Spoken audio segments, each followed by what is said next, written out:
এতিয়া পৰৱৰ্তী পদত আমাক দেখাই থৈ গ'ল যে উত্তৰাৰ গৰ্ভৰ শিশুটোৱে ভগৱন্ত কৃষ্ণক গৰ্ভতে দৰ্শন কৰিলে। দেশন্ত অমৃত সিঞ্চয় যেন শৰীৰত কোন ইটো বুলি শিশু গুণন্ত মনন্ত। তেওঁ গৰ্ভতেই তেওঁ অমৃত বৰষিলে, তেওঁক জীৱন্ত কৰি তুলিলে ব্ৰহ্মস্তৰ পৰা, আৰু এওঁনো কোন বুলি তেওঁ গৰ্ভতে চিন্তা কৰিলে। আছিলন্ত কটুক্ষণ চাই নেত্ৰ ভৰি, ভৈল অন্তৰ ধ্যান পাছে তৈতে শ্ৰী হৰি। কিছু সময় তেওঁ অনিমেষ নেত্ৰৰে চালে আৰু হঠাতেই ভগৱন্ত তেওঁৰ চকুৰ আগৰ পৰা অন্তৰ্ধ্যান হ'ল। শিশু জীৱে জানি সতি ভৈলা ভয়হীন, গৈলা গৃহে মাধৱকো কৰি প্ৰদক্ষিণ। শিশুটো মৃত্যুৰ মুখৰ পৰা জীৱন্ত হোৱাৰ কথা জানি আনন্দ মনেৰে উত্তৰা নিজৰ গৃহৰ অভিমুখে গ'ল। ইয়াৰ পৰৱৰ্তী পদত কুন্তীৰ কৃষ্ণস্তুতি নামাকৰণৰ সৈতে আমাক তলৰ পদৰ মাজেদি কি ক'ব বিচাৰিছে আমি পদবন্ধে আলোচনা কৰিম। চলিবাক জান্ত কৃষ্ণ কুন্তি হেন জানি, হলুতক মুখে দুখে বুলিলন্ত বাণী। কৃষ্ণ এতিয়া দ্বাৰকালৈ যাব এই কথা জানি কুন্তীৰ চকুলো ববলৈ ধৰিছে আৰু কৈছে, হে কৃষ্ণ কৃষ্ণ বাপ কৰো প্ৰণিপাত, পৰম ঈশ্বৰ তুমি জানিলো সাক্ষাৎ। তুমি যে জগতৰ ঈশ্বৰ এই কথা মই তোমাৰ কাৰ্যৰ পৰা মই গম পালোঁ। দৈৱকী নন্দন নন্দ কুমাৰ গোবিন্দ, নমো নমো মুকুন্দ চৰণ অৰবিন্দ। তুমি দৈৱকীৰ পুত্ৰ যে তুমি এই কথা মই অনুভৱ কৰিছোঁ, তুমি পৰম গোবিন্দ আৰু তোমাৰ চৰণত মই নমস্কাৰ জনাইছোঁ। নমো নাভি পংকজ পংকজ মালাধাৰ, তোমাৰ মানে নাভি পদুম ফুলৰ দৰে আৰু মালা পদুম ফুলৰ মালা তুমি পৰিধান কৰিছা। নমো নেত্ৰ পংকজ পংকজ পাৱে যাৰ, তোমাৰ চকুযোৰ পদুম ফুলৰ দৰে আৰু তুমি চৰণত পদুম পৰিধান কৰিছা, তোমাৰ ভৰিকেইটা পদুম ফুলৰ দৰে। নমো ভকতৰ চিত্ত বৃত্ত অধিষ্ঠাতা, তোমাক নমস্কাৰ কৰিছোঁ, তুমি ভকতৰ চিত্ত আৰু বৃত্তৰ অধিষ্ঠাতা গৰাকী। দুৰ্গতি তাৰক মূৰত তুমি পিতা মাতা, তুমি সকলো বিপদৰ পৰা উদ্ধাৰ কৰোঁতা। বিষবহ্নি ৰাক্ষসৰ দুৰ্ঘোৰ বনবাস, আজি অশ্বত্থামাৰ অস্ত্ৰত যাওঁ নাশ। যে তুমি বিষবহ্নিৰ পৰা আৰু দুৰ্ঘোৰ ৰাক্ষস বনবাসৰ পৰা তুমি মোৰ ল'ৰাকেইটা উদ্ধাৰ কৰিলা, আৰু অশ্বত্থামাৰ আজি ব্ৰহ্মস্ত্ৰৰ পৰাও তুমি আমাক উদ্ধাৰ কৰিলা। নানা বিপদত পুত্ৰ সমে আশা ৰাখি, চটকে শিশুক যেন ঢাকি ৰাখে পাখি। চৰায়ে যেনেকৈ ডেউকাৰ আঁৰত পোৱালি ৰাখে, তেনেকৈ তুমিও মোৰ এই 5টা পুত্ৰ ৰক্ষণাবেক্ষণ দিলা। কেৱলে ৰাখিলা মাত্ৰ সিটো দৈৱকীক, জানিলোঁ মুতেশে স্নেহ মাতৃটো অধিক। যে তোমাৰ নিজৰ মাতৃ দৈৱকীতকৈও তুমি মোক বেছি ভাল পোৱা এই কথা মই অনুভৱ কৰিছোঁ। সেহি আপদ আমাৰ অভিমত, তোমাকো দেখিবে পাওঁ যিটো আপদত। এতিয়া বিদায়ৰ সময়ত কৃষ্ণই কৈছিল, পেহীদেউ তোমাক মই কিবা এটা দি যাওঁ বুলি ভাবিছোঁ, তোমাক কি লাগে কোৱা। আমাৰ নিচিনা যদি মানুহক আহি স্বয়ং বৈকুণ্ঠপতি কৃষ্ণই ক'লেহিহেঁতেন কি লাগে কোৱা, আমিতো সোধাই নেৰোঁ। আমাৰ যিমান অভাৱ অভিযোগ সকলোখিনি তেওঁৰ পৰা আদায় কৰিব বিচাৰিলোহেঁতেন, কিন্তু মানে কুন্তীয়ে তাৰ বিপৰীতে মন্তব্য কৰিছে। কি বুলি? যে কৃষ্ণ তুমি যদি যাবৰ সময়ত কিবা দিব খোজা, সেহি আপদ আমাৰ অভিমত, তোমাকো দেখিবে পাওঁ যিটো আপদত। তুমি পৰিয়ালত মোক বিপদ আপদ এটা দি থৈ যোৱা, যাতে বিপদ আপদ এটা হ'লে তোমালৈ যাতে মনত পৰে, তোমাক দেখিবলৈ পাওঁ। চিৰি ভৈলে ভুলে মন কৰে নানা কাম, সম্পদত নপৰে লৈবাকত বনা। তুমি যদি ধন ধান টকা পইচা গাড়ী মটৰ পকা ঘৰ দুৱাৰ সচ্ছল কৰি দিয়া, তেতিয়া মোৰ মনটো যেতিয়া লগত নিব নোৱাৰা ধন সম্পত্তি মোহত পৰিব, তেতিয়া মই ভকতৰ সংগলৈ যাবলৈ, তোমাৰ নাম ল'বলৈ, তোমাক ভক্তি কৰিবলৈ মোৰ সময়ৰ অৱকাশ নোলাব। গতিকে জগতৰে আত্মা অন্তৰ্যামী মহাহৰি, নিজৰ ৰূপ আচাহা সাক্ষাৎ অৱতৰি। তুমি জগতৰে আত্মাস্বৰূপ অন্তৰ্যামী মহা ঈশ্বৰ, গতিকে তুমি নিজ ৰূপ ধৰি এই সংসাৰত অৱতাৰ ধাৰণ কৰিছা। কেহু বোলে বংশ বিস্তাৰ ইবে যাদৱৰ। কোনোৱে কৈছে যে এওঁ যাদৱ বংশ বিস্তাৰ কৰিবৰ কাৰণে তেওঁ আহিছে, যশস্যা বঢ়াবৰ কাৰণে আহিছে। কেহু বোলে কীৰ্তি বঢ়াই বন্ত পাণ্ডৱৰ। কোনোৱে কয় যে নহয়, যে এওঁলোকে পাঞ্চ পাণ্ডৱৰ কীৰ্তি বঢ়াবৰ কাৰণেহে এওঁ আহিছে। কেহু বোলে ভূমিভাৰ হৰিবাকপতি। কোনোবাই কয় নাই নাই, এওঁ ভূমিভাৰ হৰণ কৰিবৰ কাৰণে আহিছে। কৰৈ নানা হেতু যাৰ যেন লৱৈ মতি। যাৰ যেনেকুৱা মতি তেনেকৈ তোমাক কৈছে। কাম্য কৰ্ম কৰি মৰৈ যত মূঢ় মতি। ভৈলাহা বেকত তাক নিস্তাৰিবে পতি। যিবিলাক মানুহে কামনা বাসনাৰ বশৱৰ্তী হৈ যে তেওঁলোকে লগত নিব নোৱাৰা ধন সম্পত্তিৰ মোহত পৰি মৃত্যুৰ ফাললৈ গতি কৰে, তেনে লোকক তুমি উদ্ধাৰ কৰিবৰ কাৰণে অৱতাৰ ধাৰণ কৰিছা। অনন্ত চৰিত্ৰ কথা কৰিবা প্ৰচাৰ, শ্ৰৱণ কীৰ্তন কৰি তৰুক সংসাৰ। যে তুমি অনন্ত তোমাৰ গুণ চৰিতবিলাক প্ৰচাৰ কৰিবা, আৰু যিবিলাক কথা শ্ৰৱণ কীৰ্তন কৰিলে মানুহে মুক্তিৰ অধিকাৰী হ'ব পাৰে। গতিকে আমি আজিৰ দৰে অৱস্থানলৈ আমি আহিবই লাগিব, আৰু নিৰ্গুণ কৃষ্ণৰ গুণ কথা শুনিবই লাগিব। আমাৰ মনটোক যেতিয়ালৈকে নিৰ্গুণ কৰিব নোৱাৰিম, তেতিয়ালৈকে আমাৰ মনটো গুণময় হৈ থাকিব। গুণময় মনত আমাৰ অহংকাৰ থাকিব, আৰু অহংকাৰে আমাৰ জীৱন মানে দুখ দুৰ্গতিৰ মাজলৈ লৈ যাব। সেইকাৰণে উদ্ধৱক কৈছে, মূৰ কথা যথাত নিৰ্গুণ সেহি স্থান। ঈশ্বৰক জানিলে নিৰ্গুণ হোৱে জ্ঞান। বুলিও নিৰ্গুণ শ্ৰদ্ধা মহুৰ সেৱাৰ। নিৰ্গুণ স্থানক পাৱে ভকতে আমাৰ। আজি এই স্থানলৈ আহিলে নিৰ্গুণ কৃষ্ণৰ গুণলীলা আমাৰ আলোচনা কৰি থকা হৈছে। এই কথাবোৰ যেতিয়া আমি শুনিম, তেতিয়া আমাৰ গুণময় মনটো নিৰ্গুণলৈ উত্তৰণ কৰিব, আমাৰ পূজা স্বভাৱটো ৰিজু হৈ যাব।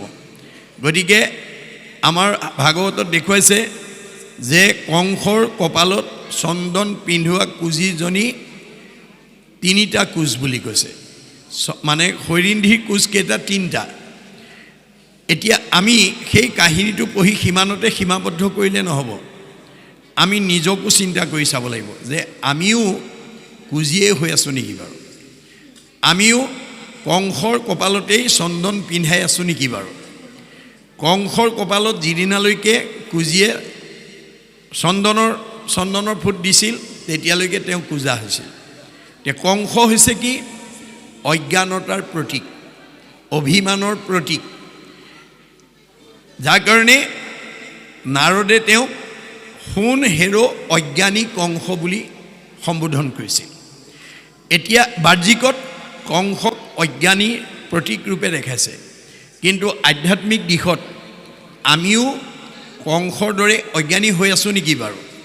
অৰ্থাৎ আমি লগত নিব নোৱাৰা ধন সম্পত্তি, বিদ্যা শিক্ষা জাতি অভিমানত আমি আছোঁ নেকি বাৰু? যদি আছোঁ, আমিও কংসই হৈ আছোঁ। যে আমাৰ অহংকাৰে আমাৰ মনত অৱস্থান কৰিছে নেকি? কি অহংকাৰ? প্ৰধানকৈ 5টা অহংকাৰে আমাক ভকতি কৰিব নিদিয়ে। কি কি অহংকাৰ?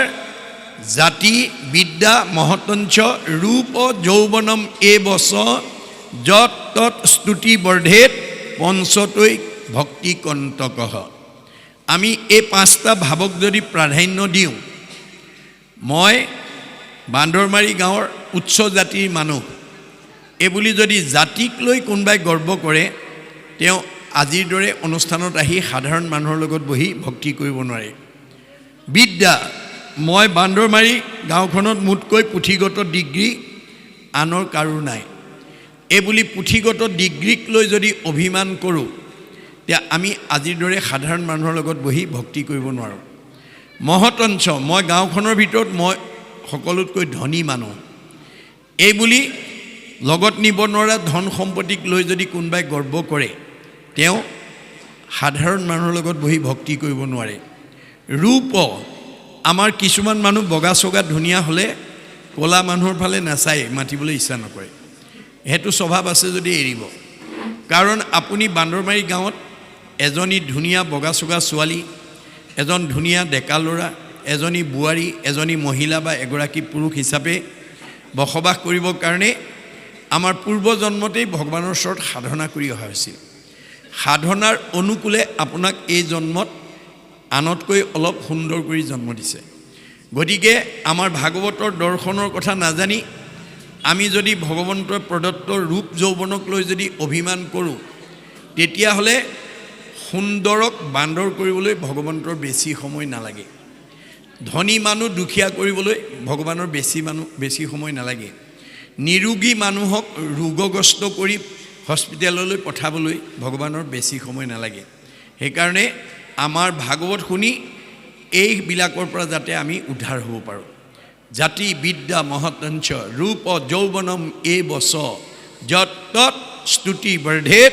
পঞ্চতৈ ভক্তি কণ্টক এই পাঁচটা অভিমানে যাতে আমাৰ মনত ঠাই পাব নোৱাৰে তাৰ কাৰণে আমি সাৱধান হ'ব লাগিব গতিকে ভাগৱত নুশুনিলে আমাৰ সেই মিছাকেই সঁচা বুলি ভাবি থাকে আজি বহুত মানুহে পাৰ্থিৱ ধন সম্পত্তিটোকে আচল বুলি ভাবে কিন্তু হেতু যে আসল নহয় মহাপুৰুষে লিখি থৈ গৈছে সম্পদকো জানা নুহি সম্পদ জানা আপদকো নুহি আপদ পৰম সম্পদ হৰি ভকতি আপদ জানা হৰি বিৰকতি আজি আপোনালোকে পৰম সম্পত্তি ঘটিছে এটো লগত যাব আৰু ইয়ালৈ নাহি পেলাই যিবোৰ সম্পত্তি ঘটিছে সেইবোৰ এৰি থৈ যাব গতিকে পাৰ্থিৱ যিবোৰ ধন সম্পত্তি ঘটিছো লগত নিব নোৱাৰে পুত্ৰ ভাৰ্যা ঐশ্বৰ্য থাকিব ঐতে পৰি পাপ পুণ্য দুই যাব লগত সত্তৰি এতিয়া বেয়া কাম কৰিলে পাপ আৰু ঈশ্বৰৰ কথা শুনিলে পৰ উপকাৰ কৰিলে পুণ্য গতিকে আপুনি ঈশ্বৰৰ কথা শুনি কিমান পুণ্য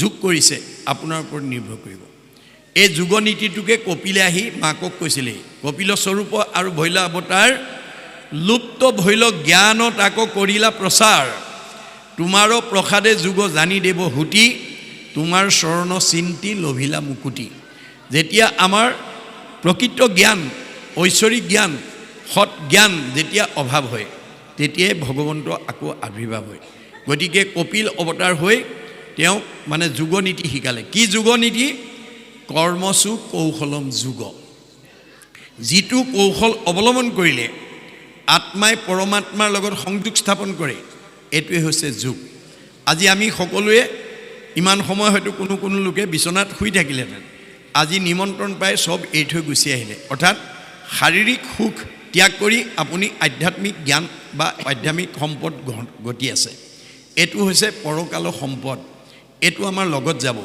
গতিকে আমি এনে ধৰণৰ অনুষ্ঠানলৈ নিমন্ত্ৰণ পালে 10 বন কাটি কৰি আহিব লাগে মাধৱদেৱে কৈছে তোমাৰ গুণৰ মহিমা দেখিয়া এ আন যত কাম দূৰতে তেজিয়া থৈলো কিয় আন কৰ্মে লগাইলে যতেক হিউ হুৱে বৃথা জনমো বৃথা হুৱে নুশুনয় কৃষ্ণ কথা আমি যদি মানুহৰ জন্ম পাই ঈশ্বৰৰ কথা শুনাৰ পৰা নিজক বঞ্চিত কৰি ৰাখোঁ তেতিয়াহ'লে আহিল কণা গ'ল কণা খাগৰি কাটিল তিনি কণা আমি আকৌ অহা জেগালৈ ঘূৰি যাব লাগিব আজি আপোনালোকে বিভিন্ন গৃহস্থী ঘৰৰ পৰা ওলাই আহিছে লক্ষ্য বাৰু কি যে আমাৰ আজি ভাগৱত আলোচনা সামৰণি হ'লে আমি খাই বৈ নিজৰ ঘৰলৈ নিৰ্দিষ্ট সময়ত ঘূৰি আহিম আপোনালোকে যেনেকৈ ঘৰৰ পৰা ওলাই আহোঁতে আকৌ নিৰ্দিষ্ট ঘৰখনলৈ ঘূৰি যোৱাৰ লক্ষ্য লৈ আহিছে আমাৰ ভাগৱতৰ মতে আমাৰ এইখন ঘৰলৈ যিটো জীৱ যিখন ঘৰৰ পৰা ওলাই আহিছে এখন ঘৰ বুলি কৈছে দেই উদ্ধৱক যাবৰ সময়ত চিনাকি কৰি দিছে কি বুলি মহুৰ সেৱাৰ যোগ্য মনুষ্য শৰীৰ ইহাকে বুলিও গৃহ জানা মহাবীৰ অৰ্থাৎ ভগৱন্তক সেৱা পূজা কৰিব পৰা এই মনুষ্য এখন ঘৰ গতিকে এইখন ঘৰলৈ যিটো জীৱ যিখন ঘৰৰ পৰা আহিছে ক'ৰ পৰা পৰম ব্ৰহ্মৰ পৰা আহি আমাৰ এইখন ঘৰত সোমাবলৈ তেওঁ কিমান বাট অতিক্ৰম কৰি আহিছে বিংশতি লক্ষণম স্থাৱৰম 20 লক্ষ বাৰ বিভিন্ন প্ৰজাতিৰ গছ-গছনি হৈ আহিছে নৱলক্ষম জলজ 9 লক্ষ বাৰ বিভিন্ন প্ৰজাতিৰ মাছ মগৰ হৈ আছে নৱলক্ষম কুৰ্মাঞ্চ 9 লক্ষ বাৰ বিভিন্ন প্ৰজাতিৰ উভচৰ প্ৰাণী কাছৰ জন্ম পাইছে 30 লক্ষ পশু নাম 30 লক্ষ বাৰ আমি বিভিন্ন প্ৰজাতিৰ বাঘ সিংহ কুকুৰ শিয়াল মেকুৰী হৈ আছোঁ 10 লক্ষ পক্ষী নাম 10 লক্ষ বাৰ আমি বিভিন্ন প্ৰজাতিৰ চৰাই চিৰিকটি হৈ আহিছোঁ। ৭৪,০০,০০০ বানৰা, ৪,০০,০০০ বাৰ আমি বিভিন্ন প্ৰজাতিৰ বান্দৰৰ জন্ম পাইছোঁ। ২,০০,০০০ অৰ্ধমানৱা হিতাহিত জ্ঞান শূন্য, ২,০০,০০০ বাৰ হিতাহিত জ্ঞান শূন্য অৰ্ধমানৱ চিম্পাঞ্জীৰ দৰে জন্ম ধাৰণ কৰিছোঁ। তথৌ মনুষ্যত্ব প্ৰাপ্য তৎকৰ্মাণি সাধয়িত। তাৰপিছতে সৌভাগ্যক্ৰমে পুণ্য অৰ্জন কৰি জীৱশ্ৰেষ্ঠ মানুহ নামৰ উপাধিটো পাইছোঁ। এতিয়া আমি মানুহ নামৰ উপাধিটো পালেই আজিৰ দৰে আহি যদি কৃষ্ণ কথা শুনো, ভাগৱত শুনো, তেতিয়া আমাৰ জীৱটোৱে ৭টা ষ্টেপ পাৰ হৈ নিজৰ ঘৰখন পাব। আমাৰ ভাগৱতত কৈছে প্ৰথমে দহিব পাতেক ছয়, প্ৰথম আমাৰ পাপবিলাক অৰ্থাৎ বেয়া ভাৱবিলাক নাইকিয়া কৰি দিব। কৰাইবে মহাপুণ্য অদ্ভুতয়, ভাগৱত শুনাৰ লগে লগে পুণ্য উপাৰ্জন হ'ব। মিলাইবে বিষয়ত বিৰকতি, বিষয়ৰ প্ৰতি বিৰকতি আনিব। কৃষ্ণত পোৱাইবে প্ৰেম ভকতি, কৃষ্ণ কথা শুনিবলৈ আগ্ৰহটো বাঢ়ি যাব। উপজাইবে আতি বৈষ্ণৱ জ্ঞান, আমি যে সকলো ঈশ্বৰৰ সন্তান এই কথাটো বুজি পাব। মায়াকো দহিয়া কৰৈ নিৰ্জান, তেতিয়া ভেদভাৱটো নাইকিয়া হৈ যাব। চৈতন্যময় পূৰ্ণানন্দ হৰি থৈবন্ত তেন্তে এৰেকে কৰি, তেতিয়া আমাৰ জীৱটোৱে য'ৰ পৰা আহিছে পৰম ব্ৰহ্মত বিলীন হৈ যাব। গতিকে ভাগৱত নুশুনা জীৱ সংস্কাৰ হ'ব নোৱাৰে। সি এই তিনিটা আমাৰ এইটো মানে ধৰ্ম দৰ্শনেই নহয়, বিজ্ঞানেও স্বীকাৰ কৰিছে যে পৃথিৱীৰ উপৰিভাগত যি বায়ুমণ্ডল আছে তাক ঘনত্বৰ ওপৰত নিৰ্ভৰ কৰি বিজ্ঞানে প্ৰধানকৈ ৩টা অৱস্থাত দেখুৱাইছে: টপস্ফিয়াৰ, টেট্ৰস্ফিয়াৰ, আইনস্ফিয়াৰ। আইনস্ফিয়াৰক আটাইতকৈ ওপৰৰ স্তৰ বৈতৰণী নদী বুলি কল্পনা কৰা হৈছে। ভাগৱত শুনা জীৱ ইমান নিৰ্মল হ'ব, প্ৰয়াণৰ পিছত এই ৰকেটৰ দৰে 3টা লেয়াৰ ভেদ কৰি 14 ব্ৰহ্মাণ্ডৰ বাহিৰত শুদ্ধ জীৱ ভকতৰ কাৰণে নিৰ্মাণ কৰি থোৱা বৈকুণ্ঠত অৱস্থান কৰিব আৰু ঘূৰি আহিব নালাগে। মনত ৰাখিব দেই, আমি ভাগৱত শুনিবলৈ কিয় আহিব লাগে? জন্ম ৰহিত হ'বৰ কাৰণে। যদি ভাগৱত নুশুনে পুনৰপি জনমম পুনৰপি মৰণম হৈ ঘূৰি থাকিব লাগিব, 3টা লেয়াৰ ভেদ কৰি যাব নোৱাৰে। গতিকে জন্ম হৈ থাকিলে গৰ্ভৰ যান্ত্ৰণা আৰু মৃত্যুৰ ভয়ে আমাৰ পিছে পিছে খেদি থাকিব। সেইকাৰণে আমি জন্ম ৰহিত হ'বৰ কাৰণে ভাগৱত শুনিব লাগে। গতিকে ভাগৱত যেনেকৈ আপুনি যিমান দামী কাপোৰ নিপিন্ধক মলি পৰিবই, আৰু মলি গুচাবলৈ চাবোন চাৰ্ফ ব্যৱহাৰ কৰিবই লাগিব। মই দামী কাপোৰ পিন্ধিছোঁ বুলি কোনোবাই যদি চাবোন চাৰ্ফ ব্যৱহাৰ নকৰে, দামী কাপোৰখনৰ পৰা মলি নিজে আঁতৰ নহয়। মই বান্দৰমাৰী গাঁৱৰ আটাইতকৈ ধনৱন্ত বিদ্যাৱন্ত সম্পদশালী বুলি ভাবি যদি নিমন্ত্ৰণ পায়ো আমি আজিৰ অনুষ্ঠানলৈকে নাহোঁ, তেতিয়া আমাৰ জীৱটো সংস্কাৰ হ'ব নোৱাৰিব। অসংস্কাৰী জীৱই 3টা লেয়াৰৰ ভিতৰত অহা যোৱা কৰি থাকিব লাগিব। পুনৰপি জনমম পুনৰপি মৰণম, পুনৰপি জনমম পুনৰপি মৰণম হৈ থাকিব লাগিব। গতিকে ভাগৱত শুনাৰ লগে লগে আমি নিৰ্মল হৈ যাম। কৃষ্ণ কথা কাণেদি সোমোৱাৰ লগে লগে দুৰ্ভাৱনাবিলাক ওলাই যাব বুলি কৈছে। মাধৱদেৱে কৈছে কৰ্ণপথে ভকতৰ হিয়াত প্ৰৱেশী হৰি, দুৰ্বাসনা হৰে সমস্তই। জলৰ যতে কমল যেহেন শৰতকালে স্বভাৱতে নিৰ্মল হয়। আপুনি যেতিয়া কৃষ্ণ কথা কাণেদি সোমাব, বেয়া ভাৱবিলাক ওলাই যাবলৈ বাধ্য হ'ব। খালী বটলত যেতিয়া পানী ঢালিব, ভিতৰৰ বায়ুটো ওলাই যাবলৈ বাধ্য হ'ব। এই বিজ্ঞানসন্মত ধৰ্ম মহাপুৰুষে দি থৈ গৈছে। সেইকাৰণে বিশ্ববিখ্যাত বৈজ্ঞানিক আইনষ্টাইনে কৈছে science without religion is blind, religion without science is lamp. যিটো বিজ্ঞানত ধৰ্ম নাই সেইটো অন্ধ বুলি কৈছে, আৰু যিটো ধৰ্মত বিজ্ঞান নাই সেইটো খুৰা। ধৰ্ম আৰু বিজ্ঞান ওতঃপ্ৰোত সম্বন্ধ। শংকৰদেৱে বিজ্ঞানসন্মত ধৰ্ম দিছে। সেইকাৰণে আমাৰ উঠি অহা প্ৰজন্মক আমি এই ভাগৱত পঢ়িবলৈ, আইসকলক ভাগৱত পঢ়িবলৈ আপোনালোকে সুযোগ দিব। কাৰণ আমাৰ ঋকবেদত কৈছে ন গৃহম গৃহম ইতি আহু গৃহিণী গৃহম উচ্যতে তয়াহি সহিতা সৰ্বান পুৰুষায়াম সমুষ্ণুতে। যিখন ঘৰৰ আইগৰাকী ঈশ্বৰ ভক্তিপৰায়ণ হ'ব, যিখন সমাজৰ আইসকল ঈশ্বৰ ভক্তিপৰায়ণ হ'ব, তেওঁ নিজেতো উদ্ধাৰ হ'বই, সেই ঘৰখনৰ সেই সমাজখনৰ সকলো পুৰুষৰ চতুৰ্বৰ্গ সাধন কৰিব। যদি আইসকল ভক্তি বিমুখী হৈ যায়, এতিয়া মহাভাৰতত কৈছে জৈছ ভাৰ্যা গৃহে নাস্তি সা ধীসা পুণ্য চাৰিটা অৰণ্যং তেন গন্তব্যং যথা অৰণ্যং তথা গৃহম। আমাৰ আইসকলৰ ইমান ক্ষমতা আছে, ইচ্ছা কৰিলে ঘৰ গুচি বৈকুণ্ঠলৈ উত্তৰণ কৰিব পাৰে আৰু ইচ্ছা কৰিলে ঘৰ গুচি বাঁহতল কৰিব পাৰে। গতিকে আমি বাঁহতল হোৱাটো কোনেও নিবিচাৰোঁ, আমি বৈকুণ্ঠ হোৱাটো বিচাৰোঁ। এতিয়া বৈকুণ্ঠলৈ উত্তৰণ কৰিবলৈ হ'লে আইসকলক আমি ভক্তি মাৰ্গলৈ আনিব লাগিব। আপোনালোকে শুনি আনন্দ পাব যে ধুবুৰীৰ পৰা শদিয়ালৈকে বিভিন্ন জিলাত আমি গুৰুজনাৰ ধৰ্ম আদৰ্শ প্ৰচাৰ প্ৰসাৰ কৰি এটা শুভ লক্ষণ দেখা পাইছোঁ। সেইটোৱে হৈছে সেৱা সকামেই বোলক, ধৰ্মালোচনী সভাই বোলক, ভাগৱত ব্যাখ্যাই বোলক, এতিয়া আমাৰ পুৰুষতকৈ মহিলাৰ উপস্থিতিটো বেছি। আজি যদি অংক কৰে সেইটো উত্তৰকে পাব, আজি পুৰুষতকৈ মহিলাৰ উপস্থিতিটো বেছি। এইটো শুভ লক্ষণ, মনত ৰাখিব কথাটো। আমি আইসকলক ভাগৱত পঢ়িবলৈ, নাম গাবলৈ, ঈশ্বৰৰ ভক্তি আহৰণ কৰিবলৈ আমি আগুৱাই আনিব লাগিব। গতিকে আমাৰ কিছুমান সংৰক্ষণ সমাজত ছোৱালী বোৱাৰী এইসকলক পঢ়িবলৈ নিদিয়ে, এইটো আমাৰ ভুল, এইটো আমি কৰিব নালাগে। কাৰণ আমাৰ যিবোৰ পৰম্পৰা সেইবোৰ স্থায়ী নহয়, পৰম্পৰাবিলাক গতিশীল। এটা সময়ত তেনেকুৱা নিয়ম হয়তো আছিল, কিন্তু সভ্যতা বিকাশৰ লগে লগে আমাৰ এইবিলাক নিয়মৰ পৰা আমি আঁতৰি আহিব লাগিব। কাৰণ মানে যেনেকৈ জগত গতিশীল, জীৱন গতিশীল, সময় গতিশীল, যুগ গতিশীল, সুখ দুখ গতিশীল আৰু ধৰ্ম গতিশীল, পৰম্পৰাও গতিশীল। শংকৰদেৱে কৈছে যে পৰম্পৰা আচলতে ধৰ্ম নহয়, পৰম্পৰা হৈছে এটা সময়ত মানি চলা নিয়ম, ই গতিশীল। আৰু বিজ্ঞানেও মানে বুৰঞ্জীয়েও সেই কথাটো আমাক দেখুৱাইছে যে আমাৰ উপৰি পুৰুষসকল যেতিয়া ঘৰ বনাব নাজানিছিল, সভ্যতাৰ বিকাশ হোৱা নাছিল, তেতিয়া আমাৰ উপৰি পুৰুষসকলে পৰ্বতৰ গুহাত বাস কৰিছিল। যেতিয়া কাপোৰ বব নাজানিছিল তেতিয়া আমাৰ উপৰি পুৰুষসকলে গছৰ বাকলি পিন্ধিছিল। যেতিয়া জুইৰ ব্যৱহাৰ নাজানিছিল তেতিয়া কেঁচা মঙহ খাইছিল।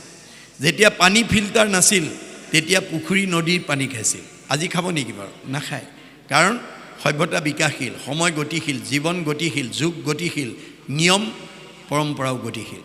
সেইকাৰণে এই কথাটো নজনাৰ কাৰণে আমি কিছুমান পৰম্পৰাক কিছুমান সমাজে প্ৰাধান্য দি আহিছে। শংকৰদেৱে কৈছে চব পৰম্পৰা মানিবও নালাগে আৰু চব পৰম্পৰা এৰিবও নালাগে।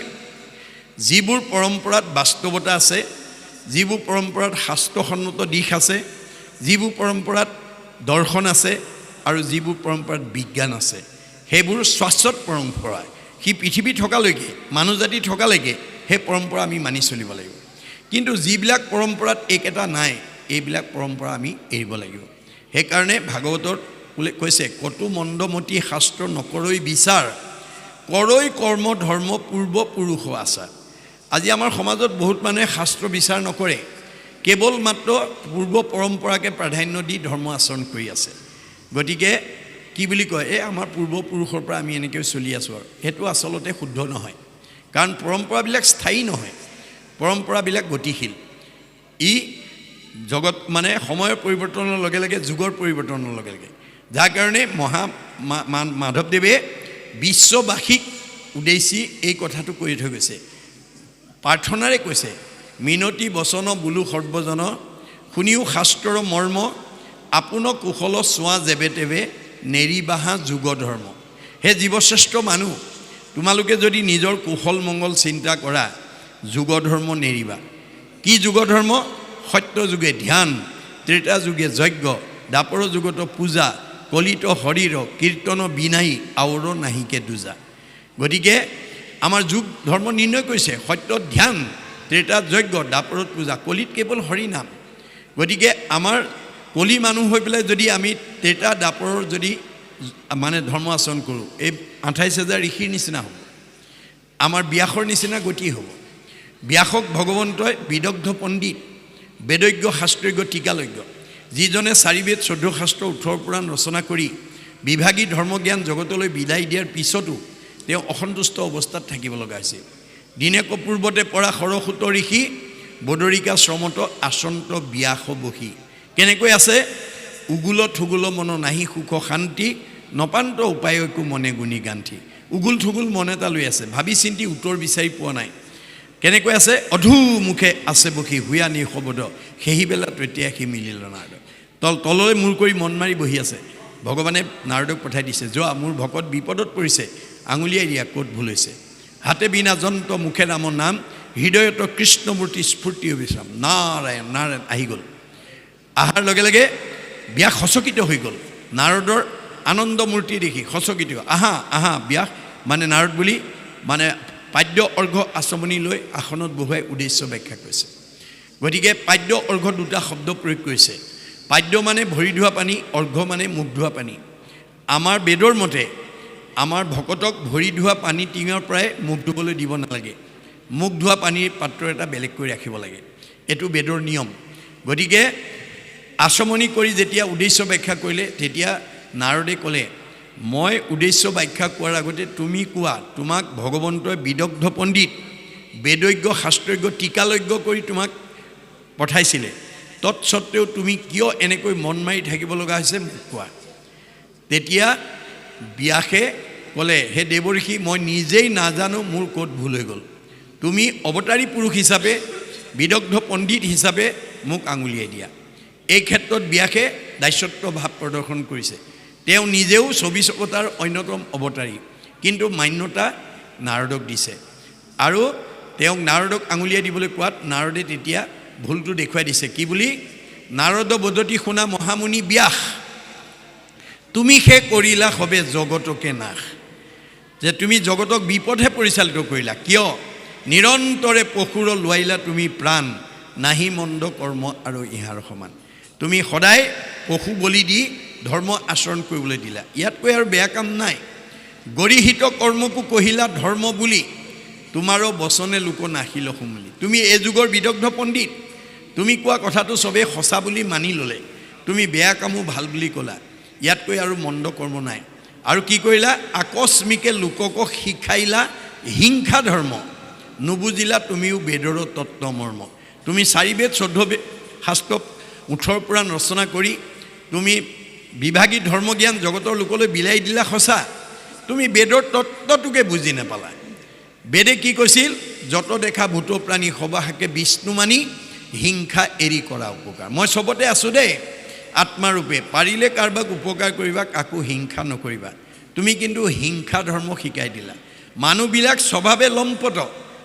লম্পট বিষয় অনুৰাগ স্বৰ্গ পাইব বুলি ৰংগে কাটে সংসচাক হাঁহ পাৰ ছাগলী বলি দিলে স্বৰ্গ সুখ পায় বুলি ক'লা সব জপিয়াই পৰিল ফলত কি হ'ল সিজিল তোমাৰ ঋষি পৰম অন্যায় নাহি সুস্থ চিত্ত তব সেই অভিপ্ৰায় গতিকে ব্যাসে বিদগ্ধ পণ্ডিত কৰি প্ৰতিভাবান কৰি পঠোৱাৰ পিছত জগতৰ লোকক বিপদে পৰিচালিত কৰিলে যদি তেওঁৰ সেই অৱস্থা হয় আপুনি মই বাচি যাব পাৰিম নেকি বান্দৰবাৰী গাঁৱত কাৰোবাক বিদগ্ধ পণ্ডিত কাৰোবাক মানে ধনৱন্ত কাৰোবাক জ্ঞানৱন্ত কাৰোবাক বুদ্ধিমন্ত কাৰোবাক সম্পদশালী কাৰোবাক বিদ্যাৱন্ত কৰি পঠাইছে কিয় আপোনালোকৰ গাঁৱৰ মানুহে জানিব আপোনালোকৰ গাঁওখনৰ ভিতৰত আটাইতকৈ ধনৱন্ত কোন বিদ্যাৱন্ত কোন জ্ঞানী কোন বুদ্ধিমন্ত কোন সম্পদশালী কোন আপোনালোকে জানিব কিন্তু ভগৱানে কৈছে যে তোমাক যে মই গাঁওখনৰ ভিতৰত আনতকৈ এটা বেলেগ প্ৰতিভা দি পঠিয়াইছোঁ ইয়াৰ কাৰণটো হৈছে কি তুমি সেই প্ৰতিভাটো মোৰ কামত ব্যৱহাৰ কৰিবা